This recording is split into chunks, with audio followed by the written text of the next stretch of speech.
Bonsoir à tous, bienvenue sur le plateau Equinox Soir, votre décryptage quotidien de l'actualité de lundi à vendredi, 19h-20h, 19h-21h, 18h-20h, temps universel. Cela se susurre depuis un moment. La guerre des clans au sommet de l'État est désormais une réalité. Pour s'en convaincre, qui mieux que le ministre plénipotentiaire Oswald Baboké pour nous édifier dans une tribune titrée « Qui est qui ?», chien-lit sur les starting blocks du lynchage médiatique. Le ministre directeur adjoint du cabinet civil, s'appuyant sur l'ouvrage Les Flingueurs de Patrice Duhamel et Jacques Santamaria, nous plonge au cœur du pouvoir billard caractérisé par un jeu de massacre politique entre pseudo-collègues et vrais concurrents. Pour Oswald Baboké, on choisit la proie à diffamer parmi ceux qui bénéficient des grâces du prince. On la dégonfle. Et ça, le peuple adore. L'auteur reconnaît que, je cite, « nos compatriotes et contemporains s'empressent d'assouvir leur fringale bestiale en assistant à la disgrâce des actants et des leaders politiques. » Fin de citation. Les batailles entre camarades d'un même parti et les membres d'un même gouvernement pilulent sur la toile à travers la divulgation des documents d'État censés relever de la plus haute confidentialité, révèle le ministre plénipotentiaire. Dans ce jeu de massacre systématique, poursuit le directeur adjoint du cabinet civil, les secrets d'État classés top secret se retrouvent dans la rue via les réseaux sociaux dans le but de calomnier les dirigeants. Madame, Monsieur, tout à l'heure à 20h, c'est la grande édition d'information présentée par Cédric Nouffelé. Je vous retrouve après pour Equinox Soir, deuxième partie. Ce sera le temps du débrief.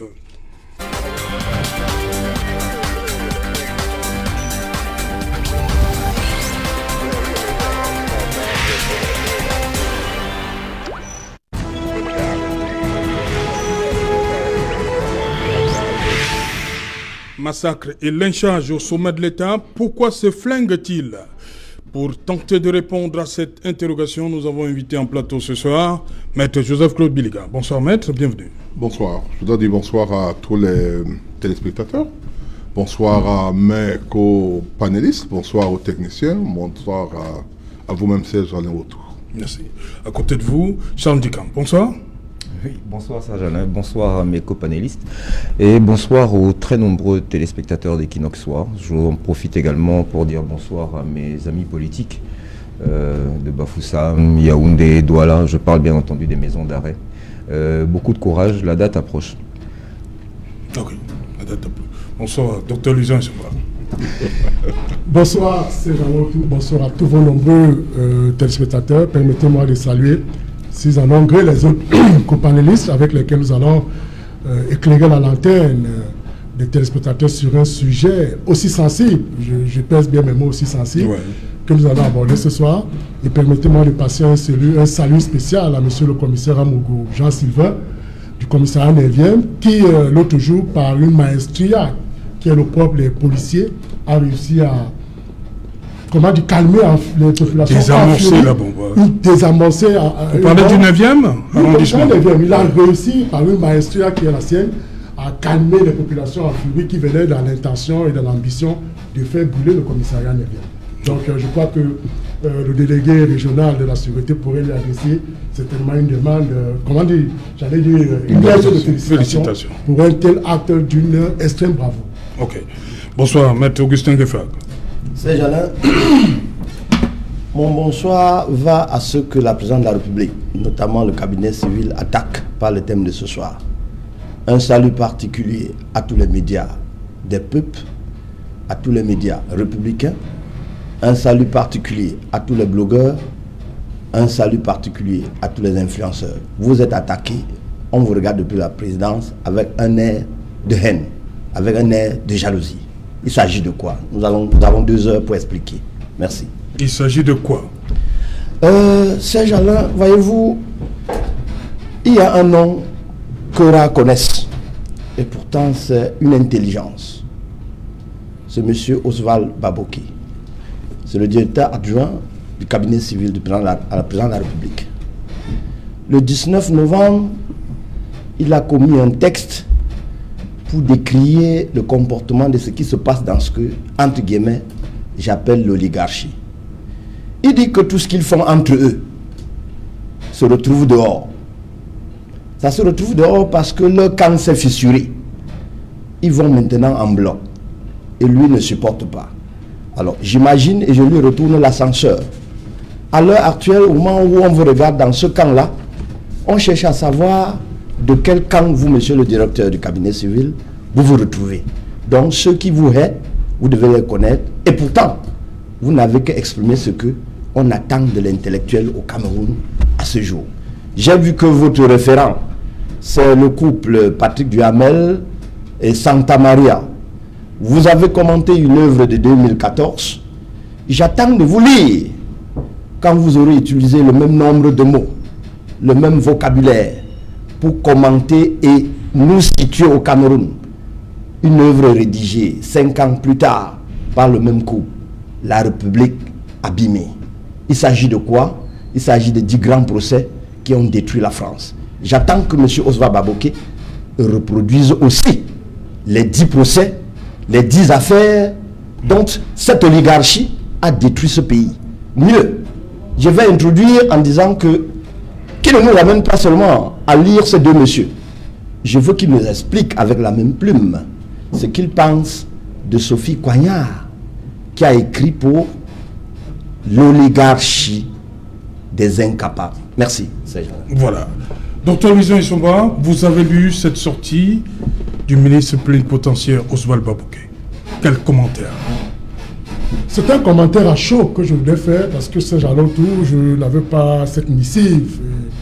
Et dès que j'ai eu l'opportunité de la voir, puisque vous me l'avez envoyé, je dois vous avouer, j'ai pris du temps pour l'aller d'entre les lignes, pour essayer de m'approprier quel était le message de fond que voudrait passer le directeur adjoint du cabinet civil. Et je m'en suis rendu compte de ceci. Première chose, le gouvernement camerounais. Vous savez, c'est ici que j'évoque toujours la question des principes qui gouvernent un gouvernement, le principe de collégialité, le principe de solidarité, et j'ajouterai un troisième aujourd'hui, c'est le principe de confidentialité. Et il le dit, aujourd'hui, les actes administratifs frappant du sceau de la confidentialité sont déversés dans la rue. Deuxième chose, on se rend bien compte qu'il n'y a pas 2 semaines de cela, le ministre Aye Ayebe ici, du ministère des domaines du cadastre et des affaires foncières, a appelé le président de la République à se représenter en 2025. Et cela a dû créer des patates chaudes, d'ailleurs, au sein même du Séral, parce qu'on se rend bien compte qu'à ce niveau-là, il y a des subterfuges qui se jouent au sein du parti.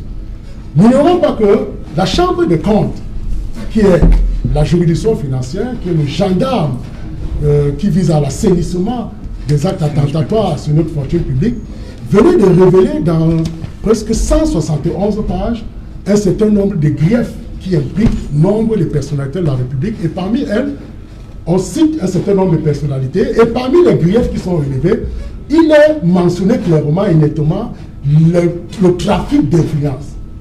Autre chose, on a vu qu'il n'y a pas un mois de cela, le ministre secrétaire général de la présidence de la République a été mis sur les feux des rames en allant visiter toutes les infrastructures sportives qui ont permis à ce ministre de goûter justement au tapis rouge. Et vous savez qu'à partir de là, comme j'aime souvent le dire, les ministres secrétaires généraux de la présidence de la République sont proches du pouvoir, mais ils sont aussi près du pouvoir. Ça fait de sorte que, si vous vous rendez compte de tous ceux qui sont toujours passés, ils ont toujours ruminé l'envie de guetter au fauteuil. Et c'est une expérience. Et autre chose, on se rend bien compte que, de plus en plus, la succession, après l'élection pour l'élection présidentielle de 2025 est lointaine, mais elle est certaine. Mais on n'oublie pas l'hypothèse d'une anticipation de cette élection, parce que je suis convaincu, et je le dis, peut-être que je le lis dans une boule de cristal, ce n'est pas une erreur, je peux éloigner mon ignorance, mais je pense qu'il y a là autant d'éléments rassemblés qui peuvent me permettre de comprendre aujourd'hui le sujet que vous mettez à l'ordre du débat. Et c'est vraiment une ingénierie de votre part, le massacre et le lynchage au sommet de l'État. Effectivement, Ça se joue aujourd'hui à couteau tiré. Vous vous rendez compte que quand on parle des questions même d'enrichissement, on voit à partir du rapport de certification rendu par la Chambre des comptes, on vous dit des détournements de près de milliards. Et vous voyez aujourd'hui ces jalons tout. Ces détournements ne visent pas simplement à bourgeoiser ceux qui détournent, mais c'est préparer l'effort de guerre. C'est-à-dire que c'est se mettre dans une logique justement d'engager autant d'argent pour que le moment venu, ils se mettent en position de guerre. Parce que, écoutez, vous ne pouvez pas entretenir une milice si vous n'avez pas de moyens. Donc, il y a donc il faut donc faire cette lecture de fond pour comprendre que les détournements ne visent pas à bourgeoiser, non. Les gars se préparent, ils se mettent en posture. Et autre chose, vous vous rappelez, le président de la République avait dit que retenez de moi celui qui vous a apporté la prospérité et la démocratie. Donc, à partir de ce léchage... Et la paix, docteur. Oui, non, je viendrai pour la paix, je viendrai. À partir de là, on se rend bien compte que M. Serge-Alain autour, ce léchage et ce massacre au sommet de l'État sont suffisamment perceptibles qu'aujourd'hui, vous avez mis sur le point à débat, par anticipation, un sujet qui doit susciter l'attention de tous les Camerounais. Parce qu'il est important de savoir, et ça je le dis d'antan, que le président de la République, j'aime à lui tendre une main tremblante, que le président de la République a tout intérêt à, voilà tout ce qui se, le spectacle qui se passe, à prendre déjà toutes les mesures nécessaires. Je reviendrai peut-être tout à l'heure sur les mesures appropriées qu'il devra prendre certainement pour que le Cameroun reste un pays en paix, comme l'héritage que lui a conféré à lui. Vous savez, le président a dit, je laisse un pays en paix, je laisse un pays uni et je laisse un pays de travailleurs. Okay. Il faudrait que toutes ces trois choses soient réunies. Maître Joseph-Claude Biliga, massacre et lynchage au sommet de l'État, est-ce que vous comprenez le timing? Pourquoi seulement en ce moment-ci, cette sortie du ministre, directeur général, directeur adjoint du cabinet civil, Oswald Babouké? C'est lui qui peut répondre à la question. Nous pouvons analyser, nous pouvons spéculer, oui. Mais c'est lui qui peut répondre à la question. Peut-être, comme je suis sur ce plateau, la date approche, ou bien, comme un de mes amis du SDF aime dire, le grand soir, c'est bientôt. Oui. Donc tout le monde se dit, peut-être le moment est arrivé. Mais je voudrais quand même qu'on se dise que c'est pas parce qu'aujourd'hui tout cela est publié que c'est aujourd'hui que ça existe. Dans toutes les relations humaines, il y a toujours des tensions, des ambitions personnelles, des haines, même au sein du gouvernement.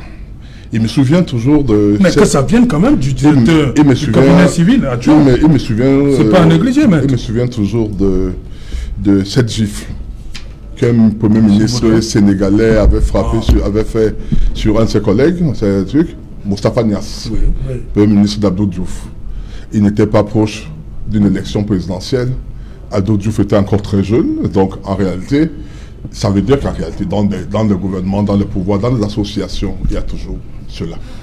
Maintenant, l'on peut imaginer que le moment est peut-être pour certains arrivé, dans ce sens que le président de la République a un vénérable âge, et que, comme tout être humain, il peut être appelé à ne pas être là demain.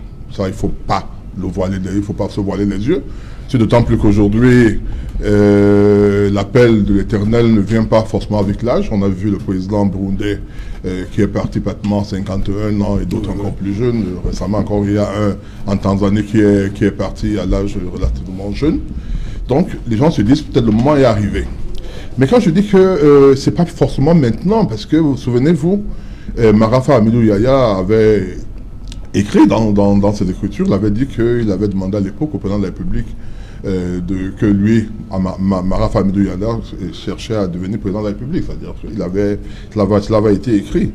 Tout à l'heure, on a parlé des secrétaires généraux. Effectivement, lorsqu'on est secrétaire général, parfois on a l'impression d'être le tout-puissant.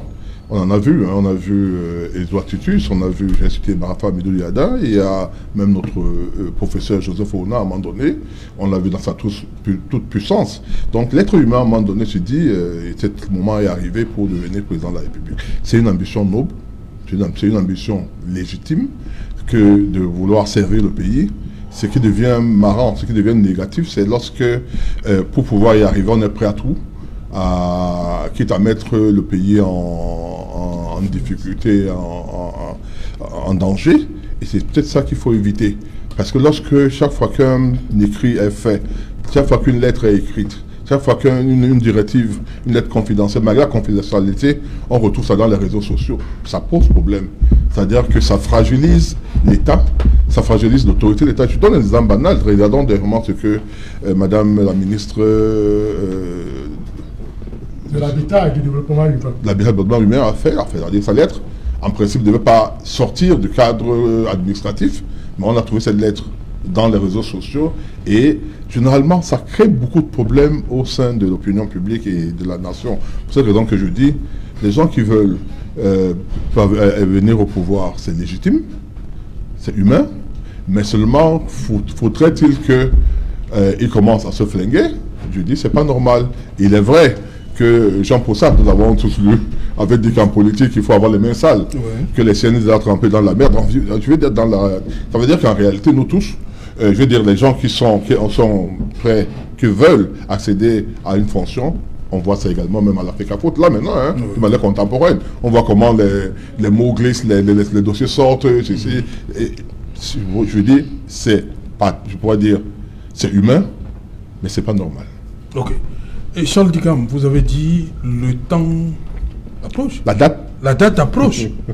C'est pourquoi oui, bon, comment il se comporte. La date que moi j'évoquais et mon adresse était particulière à celle de mes amis politiques en Bastille. Ah oui, il est sorti. Voilà, donc je leur disais avec le mouvement de Bafoussam, ça a commencé par Bafoussam, comme on a dit. Non, tout ce qu'on dit là, ça participe de ce mouvement. Oui. Bafoussam n'est qu'une manifestation. Oui. Voilà, donc c'est à eux que je m'adressais. Maintenant, quant au Grand Soir, inéluctablement, il arrive lui aussi. Mais je préfère déjà m'arrêter à eux parce que eux, ils me sont chers, il faut qu'ils viennent vite, ils rentrent vite dans leur famille. J'ai retenu de l'expression d'abord de mon prédécesseur en parole, l'exemple habituel de là où ça aurait pu arriver. C'est toujours comme ça. On nous cite toujours un exemple pour justifier l'injustifiable. Dans un État qui se respecte, avec un patron qui tient les rênes, ça n'arrive pas. Il y a des exceptions. Aujourd'hui, ils sont coutumiers du fait. C'est pas ce monsieur. D'abord, il n'a rien écrit. Il a trouvé un bouquin qui se rapportait à ce qu'il pense. Moi, il m'émeut pas. Moi, il ne me ralliera pas à sa cause, parce que d'abord, il n'est pas conséquent. Parce que s'il a tiré toutes ses conclusions, qu'est-ce qu'on fait? On se démet. On se retire de ce marécage. Il en est. Il est à l'intérieur. Il fait partie d'un clan. Il nous dira lequel ou on saura lequel. Ces pratiques-là, leur sont particulières. Nous les avons vues encore à l'occasion de renouvellement des organes de base. Je veux dire, chaque jour que le bon Dieu fasse au Cameroun, il nous montre jusqu'où on peut aller encore dans le pire. Ces luttes d'influence ont lieu pourquoi? Moi, j'avais demandé il y a déjà quelques années, lorsqu'un ministre avait fait un petit séjour de 72 heures à Kundingi, j'avais demandé s'il y avait encore un pilote dans l'avion. C'est justement parce que eux-mêmes n'ont plus de respect pour celui qui incarne l'autorité au sein de leur propre parti et à plus forte raison au sommet de l'État, qu'ils se permettent tout ce qu'ils se permettent. Où a-t-on déjà vu ça? Le régime dont a fait partie M. Biya durant 20 ans, celui d'Aïdjo, même s'ils ne partaient pas en vacances ensemble, et c'est légitime, lequel d'entre eux a osé un jour hausser le ton, hausser la voix, pour qu'on sache vis-à-vis de qui il a de l'inimitié, quand on ne leur était pas proche? Personne. Ils ne sont pas tenus. Ils ne sont plus tenus. Et ils ne se sentent eux-mêmes plus tenus par rien du tout. C'est pour ça que les uns et les autres se permettent ce qu'ils se permettent. Ce que je voudrais dire également, quand nous rappelions les engagements de M. Biya, lorsqu'il arrivait à la tête de ce pays, c'est que le danger n'est plus aux portes, il est déjà à l'intérieur. Le danger est au nozo, il est manifeste, il est dans d'autres parties du triangle national, mais le danger est même autour de lui. Et ça, qui en a la responsabilité si ça n'est pas lui? Tous ces gens-là, ce sont ses fabrications. Qui les a élevés en politique pour se comporter de cette manière? C'est lui. Qu'a-t-il fait? Que fait-il? Que fait-il depuis? Aussi, on parlait de sanctions, on va reparler certainement tout à l'heure dans nos propos, on reviendra sur la Chambre des comptes, etc. Il faudra attendre encore le temps présidentiel pour sévir. Il faudra attendre qu'un clan prenne les armes contre un autre pour sévir, puisqu'il sait ceux en possession de quoi ils sont. Il est mieux placé que quiconque pour savoir chacun d'entre eux ce qu'il possède et ce à quoi c'est destiné. Puisque nous le savons tous. C'est dans la rue. il se prépare à quoi? Avec déjà notre argent. Et en plus, ça nous ôtait des vies encore. Mais je pense que trop, c'est trop. Alors, j'ai souvent dit, mais très respectueusement, tout à l'heure, son camarade de parti rappelait qu'il avait atteint un âge vénérable. Mais à un certain âge, mais qu'on se repose quand on ne peut plus. Parce que manifestement, l'État est dans la rue. L'État est dans la rue. Que vous voyez un monsieur qui a une charge telle que celle-là, parce que le directeur adjoint du cabinet civil, ça n'est quand même pas rien, se permettre ce type de sortie, son patron est où? Ses patrons sont où? Le plus grand d'entre eux est où? Lui-même aussi s'est senti libre de pouvoir faire cette sortie. Ça veut dire qu'aucun d'entre eux ne se sent plus redevable de quoi que ce soit envers qui que ce soit. Mais qu'il n'oublie pas que tous sont redevables auprès de nous, le peuple. Et ça, à un moment donné, il va bien falloir que peut-être ce peuple-là fasse jouer ce qu'il peut faire jouer, parce que vraiment, nous allons de scandale en scandale. Là, c'était l'actualité du jour. Demain, il y en aura une autre. Jusque quand est-ce que les camarades de Maître Bihiga vont nous empêcher de travailler? Parce que ça, c'est pour nous... Un pays dans cette situation ne travaille pas. Ok. Voilà. Vous permettez, hein, Maître Nguefok, d'abord, il y a... Comment comprendre que les camarades d'un même parti politique, tel que le décrit le ministre plénipotentiaire Oswald Baboké, les camarades d'un même parti et les membres d'un même gouvernement arrivent à un tel degré de violence alors que le chef, pour parler comme au Cameroun, alors que le lion est vivant. Qu'est-ce qui explique ça? Ces gens-là, pour comprendre ce qui explique cela, il faut lire Sophie Coignard et Romain Gubert. Ils ont écrit un excellent livre qui répond à la question. Le titre, c'est L'oligarchie des incapables. Ils monopolisent les postes, cumulent les pouvoirs, une passion effrénée pour l'argent, manipulent la loi pour aider leurs amis et de temps en temps se font cette petite guerre. À la réalité, ils gouvernent avec un mélange d'incompétence, avec pour conséquence toujours d'échecs. Est-ce que j'ai répondu à votre question? Ce n'est pas moi qui parle. Oui. Le ministre du directeur du cabinet civil a repris un livre. Moi aussi, je reprends le résumé d'un autre livre. J'attends sa part. Donc, vous voyez, c'est le prototype. Le directeur du cabinet civil vous dit, ça se joue dans le même parti politique. Sophie Coignard dit, ces incapables dans cette oligarchie se jouent toujours dans le même parti politique pour détruire la République. Et les auteurs aimés et adorés par le directeur du cabinet civil ont répondu à la question de façon tranchée. La République abîmée. Ils ont rédigé cela en 2019. Comment la République a abîmé? C'est le prototype du Cameroun, avec le TCS. C'est les mêmes dans le même parti politique qui sont au TCS. 10 grands procès de la République abîmée. Si vous faites l'analyse, mot pour mot, vous faites une juxtaposition, vous comprendrez que cette oligarchie des incapables est à l'origine. Et lorsque nous nous retrouvons là, qu'est-ce qui reste? Il faut qu'ils trouvent des boucs émissaires. Les boucs émissaires, c'est vous les médias. Vous n'y êtes pour rien. C'est les blogueurs, ils y sont pour rien. Voilà. Les influenceurs, ils y sont pour rien.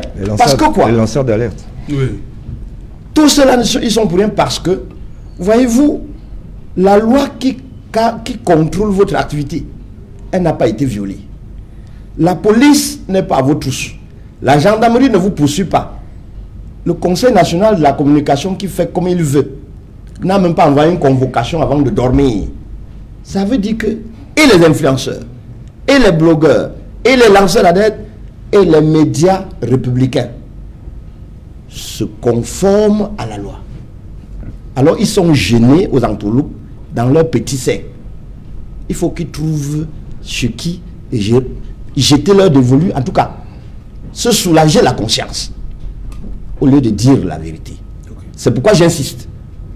Monsieur le directeur adjoint du cabinet civil, c'est déjà bien. Vous avez fait le grand pas en démontrant qu'au moins vous, un jour on dira, Vous avez essayé de soulager votre conscience. Mais continuez. Non, il faut qu'il aille où? Expliquez-nous ce que vous faites dans ce petit cercle-là, à l'image de la République abîmée que je viens de citer. Ce que vous faites dans ce petit cercle, dans le cadre de cette oligarchie des incapables.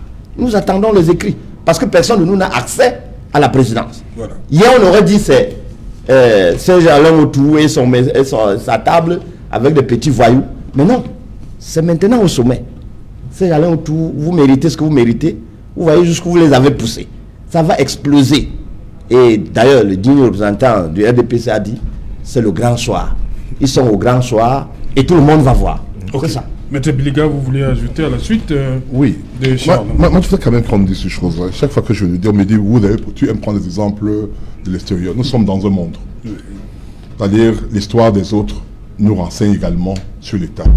Si aujourd'hui, vous dites, dès que le RDPC va finir, que le Cameroun seront des gens nobles, calmes, non violents, etc., c'est que vous mentez.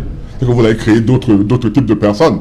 C'est pour ça que je vous donne des exemples des pays parfois plus développés que nous, où les mots qu'on dit ici, qu'on déplore ici, existent. Mais ces pays ne sont pas des pays de dictature, ces pays ne sont pas dirigés par Paul Biya. C'est pour ça que j'aime déplorer l'exemple. Et tout à l'heure, je peux comprendre que les plus jeunes, sur ce plateau comme vous, puissiez commettre l'erreur que mon ami Charles vient de commettre. Qui ne connaît pas l'histoire de Bomissa Kinaï et de Mongoso au Cameroun? C'était deux ministres de paysans à Idjo qui pratiquement sont venus en main. Ça, c'est l'histoire qu'il faut raconter. Même la gifle, adressée à votre mentor aussi, on la connaît. Mais c'est un exemple. Attendez. Pendant 20 ans. Mais attendez, c'est toutes les semaines. Oh mon Dieu. C'est toutes les semaines, maître. Ce que je suis en train de dire est ceci. Dites-le aux Camerounais. Que vous le faites tous les jours. Vous le faites tous les jours. Vous prenez une exception comme étant une règle. Non. Non, vous venez de citer une exception. Vous pouvez nous en citer deux. Et la gifle qu'aurait reçu votre mentor de la part d'Aïs Sivondo. Ça fait deux en 25 ans. On est à combien? On a parlé de 10 procès. On est à combien? On est à combien avec le gouvernement du renouveau? Non, on va édifier les téléspectateurs en toute politesse. Voilà, je m'excuse, mais je veux dire que ne faites pas de parallélisme où il n'y en a pas. Je vous pose une question simple. À l'époque, est-ce qu'il y avait les réseaux sociaux? Pourquoi vous vous dites faites comme si aujourd'hui... Comment on a fait pour apprendre ça là? Mon Dieu. Ça là, vous l'avez su comment? Vous y étiez? Est-ce qu'à l'époque, on pouvait parler comme on parle aujourd'hui? Il y avait la liberté de presse ou la liberté de parole comme aujourd'hui? Ok, on continue. Je voudrais dire que, lorsque je prends cet exemple, je parle des Camerounais. Et je dis, votre thème aurait pu être massacre dans le domaine, dans l'espace politique au Cameroun. Pourquoi ce flingue-t-on? Si, ça peut y aller. Et là, on tombera dans des partis politiques où vous allez trouver les mêmes massacres. Je donne l'exemple, SDF. Combien de scissions on a eu dans le cas de SDF? Qui ne se souvient pas aujourd'hui encore de cette guerre entre Nietzsche et Oshi? Nous avons traité ça. Alors non. Notre document de voilà ce que je suis en train de dire. C'est la sortie du ministre. Suivez-moi bien. Je ne suis pas contre votre exemple, votre titre. Mais je dis que votre titre aurait bien pu dire ici pourquoi dans l'espace politique, les politiciens se flinguent-ils. Parce qu'ils ne sont pas seulement dans le RDPC, c'est ça que je vous explique. C'est écrit là, le RDPC? C'est bien écrit. Vous l'avez dit au sommet de l'État. Oui. Au sommet de l'État, c'est le RDPC. Il ne faut pas, sauf si vous voulez. Et ici, on n'a que fait parler du RDPC depuis qu'on en connaît là. Donc vraiment, c'est le RDPC. Je continue. C'est le parti État. Je continue. Nous savons l'UDC. Mais le Bouba Maïgali, c'est le RDPC. Nous connaissons l'UDC avec... vous n'allez pas m'empêcher de parler. Hein. Quand je commence, je vais parler. On a l'UDC avec Mme Joya Troumane et Sambaka. Ce n'est pas le RDPC. Ouais. Nous avons le cas de Manidem qu'on a vu. Ce n'est pas le RDPC. Aujourd'hui, on ne parle peut-être pas de MRC, mais ça viendra demain. D'ailleurs, on a vu ça avec les sorties de ceux qui même sont morts aujourd'hui, etc. Ce n'est pas le RDPC. C'est pour ça que je veux dire donc que les êtres humains sont comme ça et les Camerounais sont comme ça. C'est pas parce que demain, le parti de mon aîné, même pas mon jeune frère, mon ami Charles, sera demain au pouvoir, que finalement, tout le monde sera beau, plus gentil, il y aura plus de prison, il y aura plus de voleurs, on va fermer, on a vu ce qui s'est passé avec Suivre-Veul. Donc je vais dire que il ne faut pas donner l'impression aujourd'hui, même si l'on condamne un certain nombre de comportements, et donner l'impression que ce comportement est atypique, ou bien est congénital, ou bien est atavique au parti au pouvoir, etc. Ce sont des comportements humains. Et c'est pour cette raison que je prends des exemples. Ici au Cameroun, avant le RDPC, ici au Cameroun, avec les partis d'opposition, ici au Cameroun, avec les ministres qui ont eu lieu, qui ont eu à se bagarrer ici également, et à l'étranger au Sénégal. Voilà ce que je voudrais expliquer. Okay. Excusez-moi, Serge Alain, juste 2 secondes. Je voudrais vous rappeler une chose, au cas où vous l'auriez oublié volontairement. N'insultez pas notre intelligence. Le thème de ce soir, pourquoi il est un thème aujourd'hui? Mais parce que ce sont ces gens-là qui gouvernent ce pays en ce moment.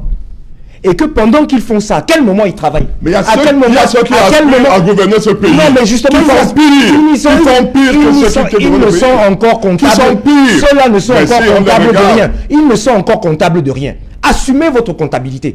Aujourd'hui, elle est négative. Elle est négative en tout point de vue. C'est de cela qu'il est question. Mais le drame, c'est que vous n'avez pas de diversion, pas d'alternative. On voit votre gestion, elle est même pire. Celle de ceux qui sont au pouvoir. On vous a vu aller. On a entendu le PEC parler. On a entendu celui qui est mort là dernièrement, comment ça s'appelle, le gars qui est mort de mort au Canada. On les a entendus parler. C'est une gestion qu'on a fait. Des fonds publics aussi. Parce que quand on fait un appel aux fonds publics et que vous gérez mal, ne dites pas que vous êtes mieux que ceux qui sont au pouvoir. Pourquoi vous ne portez pas plainte? Pourquoi vous ne portez pas plainte? Merci, maître. Vous êtes un juriste, hein, c'est sur la base de preuves. Je vous en prie, Charles. Pourquoi jusqu'aujourd'hui il y a pas... On le fait déjà au TCS. Vos camarades sont déjà au TCS. Arrêtez de divertir les gens. Merci, Charles. Docteur Louison Isoma, lorsque vous parcourez le texte de Baboké, il fait comprendre que tout le monde a des ambitions. Est-ce que tout ceci ne naît pas de ce que, quelque part, la Constitution, contrairement, lorsque le président Biya arrive, la Constitution dit que le successeur constitutionnel, c'est le Premier ministre. Est-ce que ce n'est pas ce flou-là qui amène tout le monde à avoir des ambitions? Il n'y a pas de dauphin, on n'a pas préparé de dauphin. Bien entendu, c'est ça le problème. Il disait tout à l'heure, en citant Jean-Paul Sartre, que en faisant la politique, il faut se salir les mains. Je voudrais rajouter à cela la belle sortie de Gaspard Ganza, qui disait que la politique était un sport violent où on peut se permettre de se donner des coups, même sous la ceinture, en voyant même le bijou familial. La question que vous posez, c'est j'allais le trouver suffisamment clair. Et ça, je l'indique en soulignant avec force que les mécanismes, les hypothèses qui débouchent vers la vacance, et je le dis chaque fois sur votre plateau, ces hypothèses sont complexes et perplexes. Oui. Difficilement mises en œuvre. Je dis bien difficilement mises en œuvre. C'est la raison pour laquelle tout à l'heure, vous avez toujours vu, je tremble quand j'interpelle le président, parce que ces gens-là autour, au regard de ce que nous sommes en train de voir, ce lézard, ce massacrage, ainsi de suite, on comprend très bien que si le chef de l'État, le président Paul Biya, ne prend pas de recul en décidant de mettre en place, et non seulement mettre en place un certain nombre d'institutions, ou en revoyant la constitution du Cameroun, et en prenant des mesures fortes pendant qu'il vit, je pense que ce sera très compliqué après qu'il n'y soit plus. Vous savez, il n'y a pas une préséance sur la mort, mais nous espérons que le président de la République, avec l'âge qu'il a aujourd'hui, si ça avait été, comment dire, je dirais qu'au regard de l'âge qu'il a aujourd'hui, ce n'est plus un patrouillage, ce n'est plus une bibliothèque comme on aime à le dire, mais c'est un guide, c'est une référence. Et je pense que on gagnerait à ce que, étant vivant, ils mettent en place, par exemple, je vais vous dire, refaire la Constitution, aménager le code électoral au niveau, par exemple, d'un scrutin majoritaire à 2 tours, qui serait intéressant, de permettre de sorte que, aujourd'hui, les mécanismes liés à la succession soient clairement définis. Qu'on nous dise, après le décès, par exemple, du chef de l'État, qui annonce le décès, le décès du chef de l'État. C'est flou, hein? C'est extrêmement flou. Je pense qu'une fois, même Biga faisait une gymnastique pour dire, bon, ça peut être tel ou le directeur cabinet civil. Non, il faudrait que cela soit consigné dans la Constitution. Regardez par exemple, lorsque le président Amadou Ahidjo démissionne, c'est vrai sans démissionner, parce que vous savez qu'il a cédé le pouvoir en gardant le pouvoir, en gardant la tête du parti, on se rend bien compte que s'il n'avait pas été prévu la réforme constitutionnelle du 29 juin 1979, qui prévoyait en son article 7 que, en cas de départ du président de la République, c'est le Premier ministre qui assure le restant du mandat. Vous voyez que si cette précision n'avait pas été faite, peut-être qu'aujourd'hui, on n'aurait pas dû avoir Paul Biya comme président de la République. Ça serait peut-être à l'époque le président de l'Assemblée nationale qui prenait les pouvoirs. Alors j'indique donc que dans la consécration constitutionnelle, il faudrait qu'on balise le terrain pour que, même si le président de la République à un moment donné décide d'anticiper, ou décide, ou pas que décide, pas d'une manière peut-être involontaire ou inattendue, il faudrait que l'application de la Constitution soit normale. Qu'on n'aille pas, parce que si la Constitution ne règle pas les problèmes de succession au Cameroun, voilà un autre problème, vous avez évoqué les marques, voilà un autre problème criard qui peut se poser.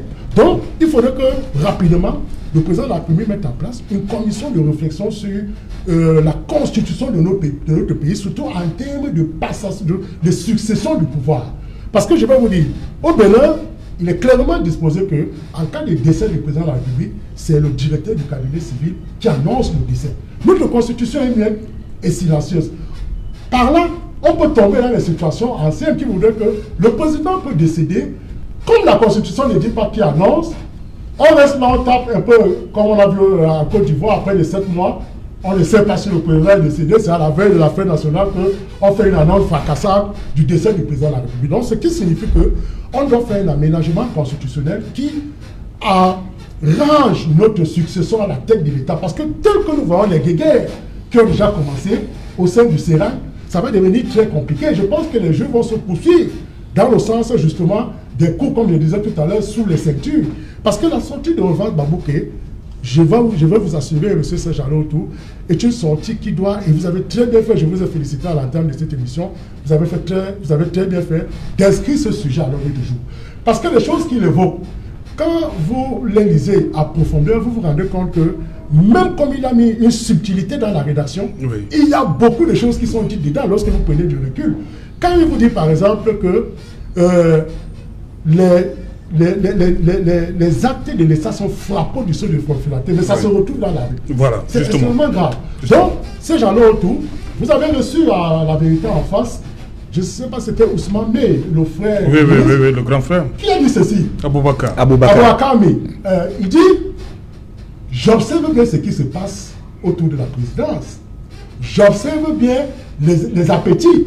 Mais rappelez que, nous les rappelons que le nom n'a pas encore dit son dernier mot. Vous voyez, ce n'est pas anodin une telle sortie comme une sortie de straponteur, mais c'est une sortie dangereuse qui démontre que de manière sourdine ou comment dire, en back-office ou sous cap, les gens se préparent. Parce que ce qui va se passer si rien n'est fait en termes d'aménagement de notre constitution, d'aménagement de la loi électorale, je vous assure qu'il sera bien difficile qu'on s'en sorte de manière pacifique. C'est vrai qu'aujourd'hui, on voit les questions liées, par exemple, au Covid. Comme je le disais tout à l'heure encore, nous avons vu la Chambre de compte faire un travail extraordinaire. Et je pense que les gens qui auparavant ou jadis avaient minoré l'importance de la Chambre de compte sont en train de se rendre compte qu'aujourd'hui, c'est une chambre qui mérite des félicitations, que Yap Abdou et toute son équipe méritent des félicitations au regard du travail extrêmement exigeant, surtout contraignant qui a été fait dans ce rapport de certification. Ouais. Oui. Vous voulez ajouter, maître? Oui, je croyais que... Oui, allez-y. Oui, je voudrais rappeler ici, j'ai suivi mon confrère aîné, répondre à une autre question, au lieu de traiter du sujet. Tous les cas qu'il a choisis répondent à la question comment l'État fait pour museler les partis politiques ou bien l'opposition et rester unique sur la scène, le parti-État. La réponse coule de source. Elle oppose les dirigeants dans les partis d'opposition, elle nomme les dirigeants dans les partis d'opposition, elle radie qui il veut, et puis ainsi de suite. Là, ça cadre. Or, le sujet qui nous est posé, c'est nous ne sommes plus dans la rue. Nous sommes au sommet de l'État, jusqu'à un confrère. Nous sommes à la présidence de la République. Le MRC n'est pas là-bas, l'UPC n'est pas là-bas, le MADIDEM n'est pas là, le SDF n'est pas là.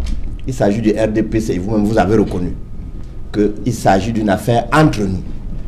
Et tout le monde connaît l'intelligence de monsieur le directeur du cabinet civil. C'est un monsieur intelligent. Quand il a choisi l'œuvre, pour ceux qui l'ont parcouru, ou lu en diagonale, ou bien le résumé, ça se joue au sommet. C'est le résumé de quelque chose au sommet. C'est-à-dire entre ceux qui dirigent. Et lui-même, il le dit. C'est la Champions League. Il le dit, ça se joue dans le même parti politique, avec des clans différents. La seule chose que nous devons comprendre, c'est entre eux, qui sont les documents confidentiels pour envoyer dans leurs médias que eux-mêmes ils ont fabriqués. Parce que c'est ça la question. Les médias comme Equinox commentent seulement en seconde zone. Les propres médias fabriqués par ceux qui sont au sommet, c'est eux qui gèrent ces différents documents de façon contradictoire. C'est là le débat. Alors, qu'est-ce que nous devons attendre? Nous devons attendre, chers confrères, que entre vous au sommet, que vous nous dites quelle sera la suite après ceci. Que après la guerre des hautes trahisons, des haines, qu'est-ce que vous réservez au peuple qui vous regarde médusé? Voilà. Charles Ndikam, le ministre tape sur ce qu'il appelle les pseudo-lanceurs d'alerte, et même la population, qui se contente de recevoir dans son smartphone tous ces documents-là. Pourquoi faire un procès à la population, au peuple qui, vous aimez bien l'expression, qui reçoit ces documents dits confidentiels dans son téléphone? Est-ce que c'est le peuple qui va chercher ces documents? Vous me voyez. Est-ce qu'il dit les documents frappés du sceau de l'État s'échappent? Lui-même le dit. Les documents frappés du sceau de l'État s'échappent des cabinets par des serviteurs déloyaux. Comme dit Maître Nguefa, c'est toujours entre eux là-bas. Oui. C'est de là que tout part. Quid du serviteur déloyal, encore que faut savoir... Il continue, il dit la supposée trivialité des gouvernants que n'importe qui s'offre le loisir de critiquer. Oui, c'est parce qu'ils ont fait du gouvernement ce qu'il est, que n'importe qui le critique. Ils se sont mis à la portée de n'importe qui, ils sont dans la rue, ils sont sur le trottoir, donc il faut bien qu'ils acceptent que tous ceux qui parcourent le trottoir le critiquent. S'ils avaient gardé de la hauteur, s'ils étaient restés au sommet, dignes, nous n'en serions pas là. Non, c'est trop facile. J'ai déjà dit tout à l'heure que sa sortie en elle-même, bon, c'est vrai, ça va pour ceux qui l'ignoraient encore leur apprendre que c'est comme ça que ça se passe là-bas. On est quand même quelques-uns, pas forcément initiés, qui le savions depuis longtemps. Les signes avant-coureurs sont là et ils sont récurrents. Mais au fond, quand il nous a dit ça, il dit quoi? Il a fait ce constat. Qu'est-ce qu'il en a tiré comme conclusion? Il n'en a tiré aucune conclusion. Ah, c'est lui et place. Et s'il veut rester digne, s'il veut qu'on lui accorde ce sceau de la dignité, il faudrait qu'il se démette. Il n'est pas obligé de rester où il est, puisque lui, il est un observateur, un collaborateur digne et fidèle et reconnaissant. Le meilleur moyen qu'il a de rendre service à celui-là, à l'endroit de qui il doit être reconnaissant. Et là, je note qu'il n'est pas reconnaissant envers le Cameroun, envers les Camerounais, mais il est reconnaissant envers une personne. Le meilleur moyen qu'il a de lui rendre service, c'est lui de partir de cette mare au Caïman. Et puis, comme ça, nous saurons, peut-être il sera plus libre de nous dire quels sont les Caïmans qui sont à l'intérieur, de manière à ce que nous puissions peut-être nous en occuper nous-mêmes. Non, très sincèrement, je voudrais attirer l'attention de tous nos compatriotes ce soir sur le fait qu'on est en train de nous dire là que 25 millions de Camerounais sont pris en otage par une centaine de personnes. Parce que même avec les enfants, ça ne fait pas plus. Une centaine de personnes ont décidé que parce que nous représentons pour eux un gâteau dont ils doivent manger la fève et tout le reste, ils sont capables de tout abîmer. Non, ça n'est pas cela la conception qu'on devrait avoir de l'État. Ça n'est pas cette conception-là qu'on devrait avoir. Et c'est cela que nous décrions depuis des années. Et nous leur demandons d'avoir, comment dirais-je, la pudeur vis-à-vis de ceux-là que nous sommes, le peuple camerounais. Et là, je suis le citoyen lambda. D'avoir la pudeur lorsqu'ils ne sont plus en mesure d'exercer le mandat qui leur a été donné, mais de déposer. Tout simplement. Maître Villega, je n'aurai peut-être pas beaucoup de temps pour parler, mais je voudrais dire une chose. La Constitution dit les partis politiques concourent à l'expression du suffrage universel. ceux qui sont sur ce plateau, qui sont dans les partis politiques, aspirent à gouverner le pays. Leur comportement est au même titre que ceux qui gouvernent, scrutés par les Camerounais, qui, à travers les élections, leur donnent le vote.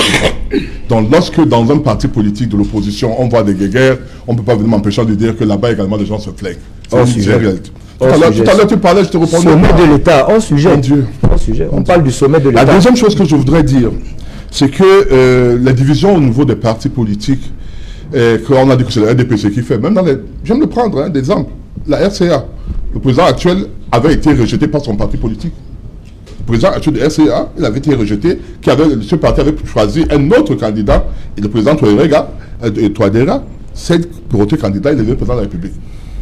C'est pas le parti de la RDPC qui a posé cette division. Le Pen et Maigret, tout le monde le sait en France. Et les divisions dans le camp chiracien, tout le monde le connaît. Dans le Parti socialiste, tout le monde le connaît.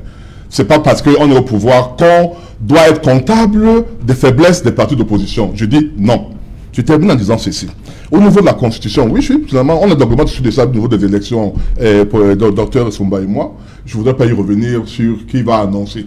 Mais je dis que même lorsque la Constitution est très bien élaborée, il peut arriver qu'il y ait ce genre de problème. On en a vu en Côte d'Ivoire, où le Premier ministre qui a assuré l'intérim du président de la République a pratiquement refusé de partir lorsque le président est mort, c'est-à-dire le président lorsqu'il est mort, et c'est le président de l'Assemblée nationale qui devait prendre le pouvoir. Il y est allé avec la police, avec les militaires, un peu comme c'était un coup d'État, alors que c'était clairement indiqué dans la Constitution comment cela devait se passer. Je peux citer un autre cas.